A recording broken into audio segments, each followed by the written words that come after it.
Conhecendo os caminhos de Deus. O rei Davi fez uma observação profunda quando ele declarou que o Senhor fez notórios os seus caminhos a Moisés e os seus feitos aos filhos de Israel. Salmo 103, versículo 7. Não foi suficiente para Moisés ver os atos do Senhor, ele ansiava conhecer os seus caminhos. Este desejo o levou a se tornar um dos líderes com maior discernimento espiritual entre todos os líderes. Moisés revelou o motivo pelo qual conhecer os caminhos do Senhor é tão importante. E Moisés disse ao Senhor: eis que tu me dizes, faze subir este povo, porém não me fazes saber a quem hás de enviar comigo. E tu disseste, conheço-te pelo teu nome, também achaste graça aos meus olhos. Agora, pois, se tenho achado graça aos teus olhos, rogo-te que agora me faça saber o teu caminho, e conhecer-te-ei para que ache graça aos teus olhos. Êxodo 33, versículos 12 e 13. Moisés sabia que ele poderia liderar corretamente o povo de Deus se ele conhecesse os seus caminhos, e somente conhecendo os caminhos do Senhor, ele poderia conhecê-lo. Ele foi chamado para liderar o povo de Deus. Ele não podia ser liderado da mesma forma que outras pessoas eram lideradas. Os caminhos do mundo não são os caminhos de Deus, e nem eles podem alcançar os caminhos do Senhor. Isto é um assunto crucial para a liderança do corpo de Cristo entender. Muito frequentemente temos apontado líderes na igreja por causa do que eles têm alcançado no mundo. Ser um líder no mundo pode, na verdade, retardar a liderança espiritual. Habilidades e talentos carnais podem nos induzir ao erro se dependermos deles. Aquele que é carne, somente aquele que é nascido do Espírito pode dar à luz aquilo que é Espírito. Dos 12 apóstolos escolhidos pelo Senhor para levar a igreja nesta nova era, nenhum deles estava numa posição de liderança carnal. De fato, parece que eles eram uma única fraternidade daqueles tidos como sendo menos prováveis de serem bem-sucedidos. O autor de Hebreus explicou que Israel não conhecia os caminhos do Senhor. Eles não estavam aptos para entrar no seu descanso. Hebreus 3, versículos 10 e 11. Contentar-se somente em ser abençoado sem a preocupação de realmente conhecê-lo, custou a Israel a sua herança, da mesma forma que nos custará. A terra que manava leite e mel e as outras bênçãos que o Senhor queria dar a Israel eram maravilhosas, mas elas não eram a razão pela qual o Senhor os levou para fora do Egito. Israel era chamada para ser uma nação de sacerdotes para servi-lo e manifestar para todas as pessoas da terra o caráter do seu Criador. Êxodo 19, versículos 5 e 6. Mas eles não o conheciam. No Monte Sinai aconteceu um dos eventos mais trágicos da história de Israel. Foi lá que a nação de Israel abdicou do seu grande chamado e eles decidiram que não queriam realmente conhecer ao Senhor, mas que prefeririam ter um mediador humano. E está escrito em Êxodo capítulo 20, versículos 18 ao 21, e todo o povo viu os trovões e os relâmpagos e o sonido da buzina e o monte fumegando. E o povo, vendo isso, retirou-se e pôs-se de longe. E disseram a Moisés: Fala tu conosco e ouviremos. Não fale Deus conosco, para que não morramos. E disse Moisés ao povo: Não temais, porque Deus veio para nos provar e para que o seu temor esteja diante de vós, para que não pequeis. E o povo estava de pé de longe. Moisés, porém, se chegou à escuridade onde Deus estava. Deste tempo em diante, Israel não já tinha nenhum desejo de um relacionamento pessoal com o Senhor. Eles queriam todos os benefícios, mas não o queriam. Esta também tem sido a história de muitas igrejas cristãs. A igreja tem provado ser desejosa de pagar quase qualquer preço para ter alguém mediando o seu relacionamento com o Senhor.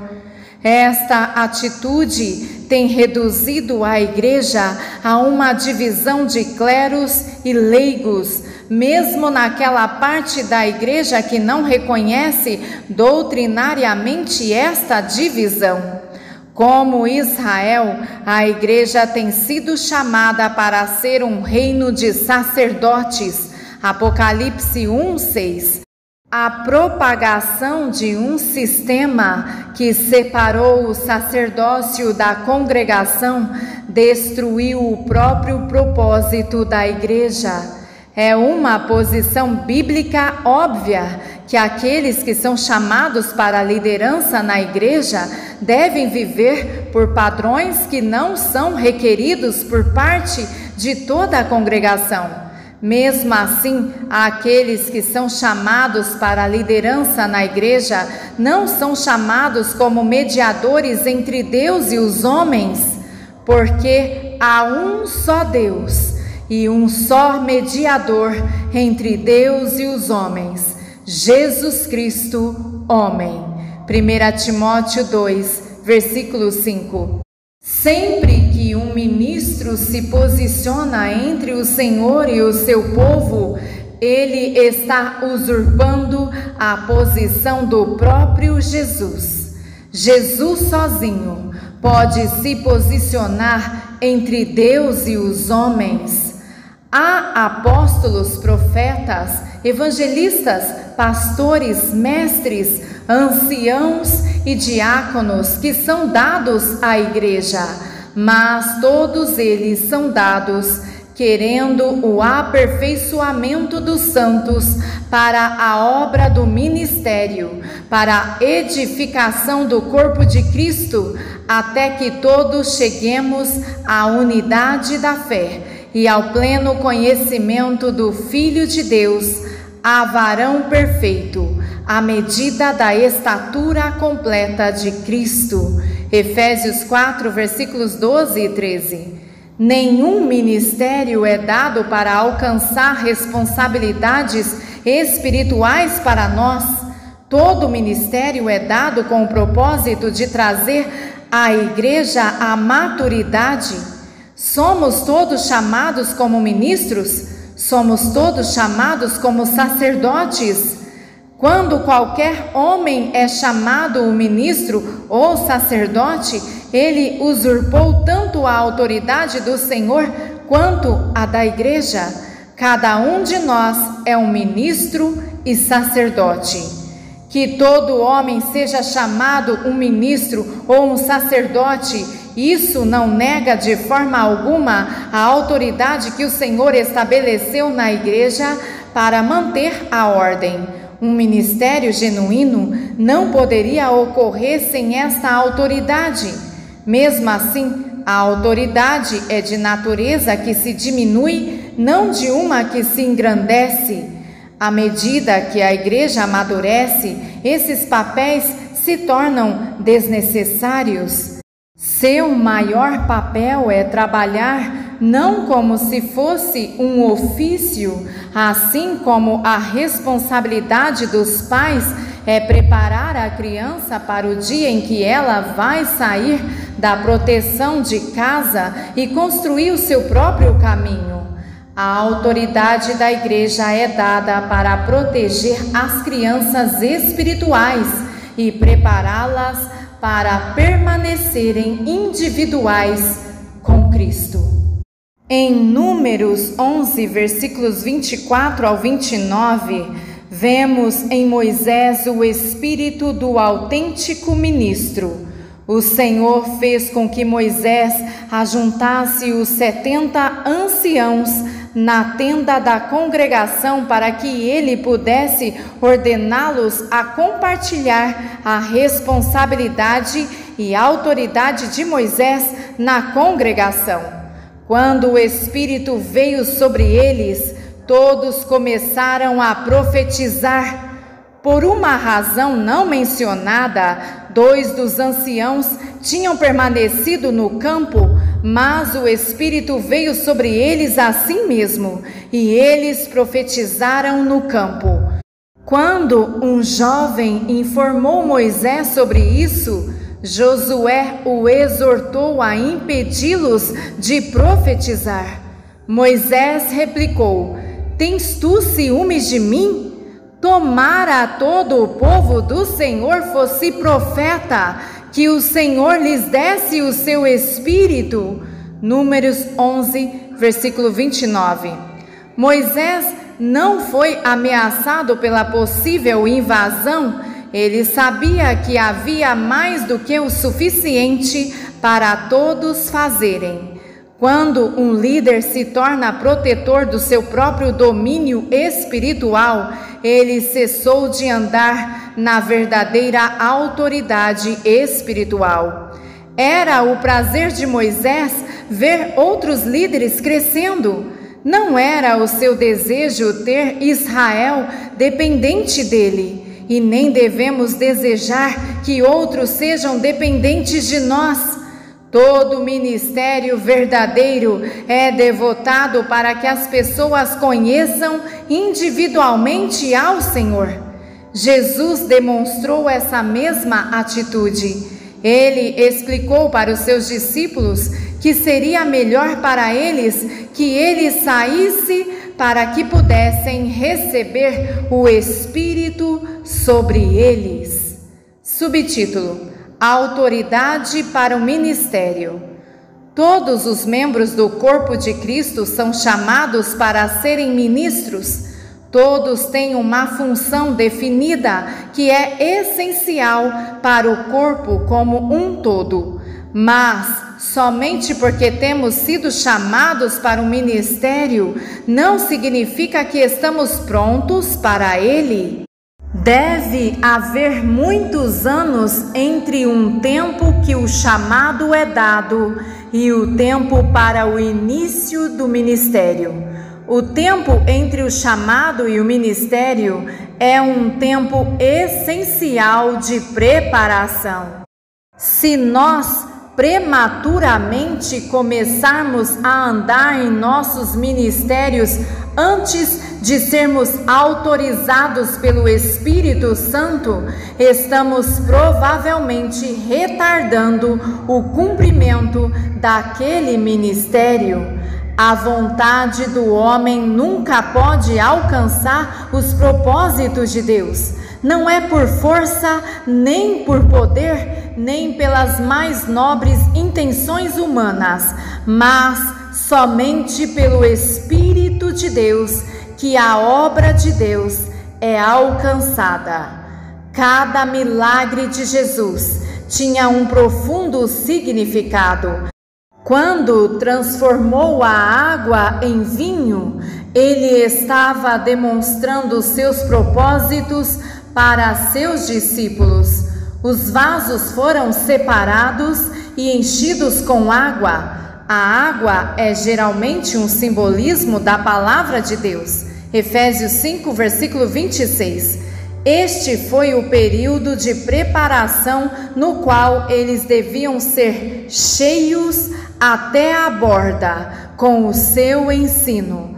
Após termos recebido o chamado de Deus, tem de haver um período de tempo no qual somos separados e cheios. Não é suficiente estar parcialmente cheios, devemos ser completamente cheios. Nem é suficiente ser preenchido somente com o ensino. A água tem que ser transformada em vinho. Nosso conhecimento tem que se tornar vida. Somente então estaremos prontos para sermos derramados. Aqueles que são derramados muito cedo raramente se tornam vinho e andam na completa unção para a qual foram chamados. A água que eles servem é refrescante e pode abençoar muito, mas com paciência o melhor vinho será servido. Aqueles que esperaram para se tornar vinho têm abalado o mundo. Moisés é um excelente exemplo da preparação do Senhor. Ele deve ter suspeitado de um chamado para ajudar os israelitas quando ele matou um egípcio em defesa deles, mas aquele não era o tempo de Deus. Ele fugiu do Egito em aparente defesa. Então ele passou 40 anos como um pastor no deserto, uma das profissões mais humildes de todos os tempos, antes que Deus o ordenasse para a sua obra. Tem sido falado que Satanás levanta um homem para que o possa derrubar. O Senhor derruba um homem para que ele possa levantá-lo. Não há atalhos para um ministério ungido. Diplomas e títulos podem conquistar o respeito de homens, mas eles não impressionam o Senhor. A natureza do Senhor é criativa. Não há duas pessoas iguais e nem dois ministérios iguais. Todo profeta na Bíblia é impressionantemente diferente, como o são todos os apóstolos.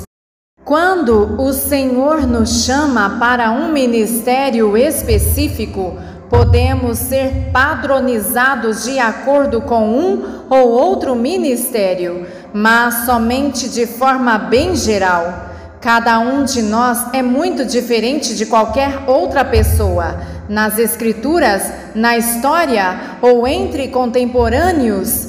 Por esta razão não podemos nos modelar no ministério, somente o Senhor pode fazer isso. Ele é o que está construindo sua igreja e modelando cada pedra. Devemos permitir que o Senhor nos faça como Ele quer. Aqueles que se apressam a cumprir seus chamados antes do tempo apropriado, inevitavelmente se tornam imitações baratas. Aqueles que determinam apenas serem diferentes e não têm sido moldados por Deus são ainda piores. Subtítulo: Moisés fere a rocha. Em Números 20, versículos 8 ao 12, temos um exemplo sério de uma das maiores armadilhas de andar em poder e autoridade espiritual. Moisés foi pressionado grandemente pelo povo, reclamando por não ter água. O Senhor mandou Moisés tomar sua vara, um símbolo da autoridade que o Senhor lhe havia dado, e falar com a rocha para que desse água. Ao invés de falar com a rocha, Moisés feriu a rocha com sua vara. Veio água em abundância, mas houve um grave custo. A disciplina foi muito severa. E o Senhor disse a Moisés e a Arão: porquanto não me crestes a mim para me santificar diante dos filhos de Israel, por isso não metereis esta congregação na terra que lhe dei. Números 20, versículo 12. É um fato tremendo que o Senhor compartilha a sua autoridade com seu povo. Usada com humildade e submissão, a autoridade é uma ferramenta poderosa. Usada presunçosamente, pode nos custar nossa herança em Cristo. A rocha era Cristo. A autoridade do Senhor não foi dada para que ele pudesse feri-lo com ela. Quando começamos a exigir submissão, estamos, na verdade, mandando o cabeça nos obedecer. Este é um terreno perigoso. O corpo de Cristo hoje é encorajado a buscar nas Escrituras as promessas desejadas, levantar aqueles textos para Deus e reivindicar realização. Isto poderia ser a máxima demonstração do orgulho do homem. Isto usa a autoridade e princípios de Deus para a promoção pessoal. O Senhor quer que nós aprendamos a usar a vara, mas para os seus propósitos. Quando o orgulho, o egocentrismo entra na autoridade espiritual, estamos correndo um grave perigo. Ele está buscando aqueles que tremem da sua palavra para ser sua habitação. Isaías 66, versículos 1 e 2. Devemos tratá-lo como santo, ou nós, como Moisés, vamos nos encontrar banidos da terra prometida. Aleluia! Glórias seja dada ao nome santo do Senhor. Amém.